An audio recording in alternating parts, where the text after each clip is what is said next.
You're saying that that's not gain-of-function research? According to the framework and guidelines. So what you're doing is defining away gain-of-function. No. Gain-of-function is fueling the fire between Republicans and Dr. Anthony Fauci, and theories that COVID started inside a Chinese lab.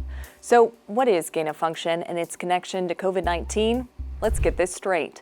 Gain-of-function is when an organism, like a virus, is mutated to give it additional functions. The changes can happen naturally with evolution or intentionally in a lab. The latter has led to significant scientific breakthroughs, says biosafety expert Rebecca Moritz. Some really great examples are, say, taking plants and making them more resistant to salt and drought tolerance, or modifying disease vectors to produce mosquitoes that are resistant to transmitting dengue fever, as well as modifying E. coli so it can convert plastic waste into valuable commodities. Modifications can also be dangerous and unpredictable. When you are modifying organisms, any organisms, there's always the possibility that they could become more harmful than the original organism. In some gain-of-function research, scientists deliberately make viruses deadlier or more infectious. You can't have mad scientists running around playing God like this. Though those so-called mad scientists would argue, gain-of-function research helps identify potential threats and finds ways to counteract them. The Department for Health and Human Services calls the research essential to protecting global health and security. But it's not a free-for-all.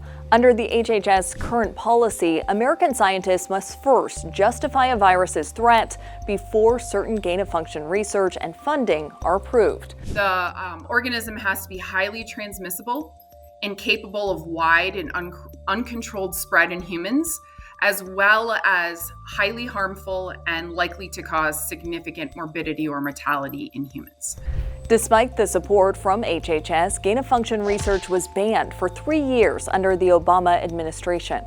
During that time, gain-of-function experiments continued around the world, including at the Wuhan Institute of Virology, where virologists were studying the coronavirus in bats. It's Dante's Inferno. Someone created a plague. It's not as simple as Hollywood portrays, but the information about Wuhan fuels the theory that the pandemic started in that lab, and that the National Institutes of Health is partly responsible since it indirectly funded some of Wuhan's research. Those viruses are molecularly impossible to result in SARS-CoV-2. Viruses caused the pandemic. We're saying they are gain-of-function viruses because they were animal viruses that became more transmissible in human, and you funded it. And you are implying that what we did was responsible for the deaths of individuals. I totally resent that. Well, the U.S. Intelligence Committee concludes we may never know the origin of the COVID-19 outbreak. The debate over continuing gain-of-function research is far from over.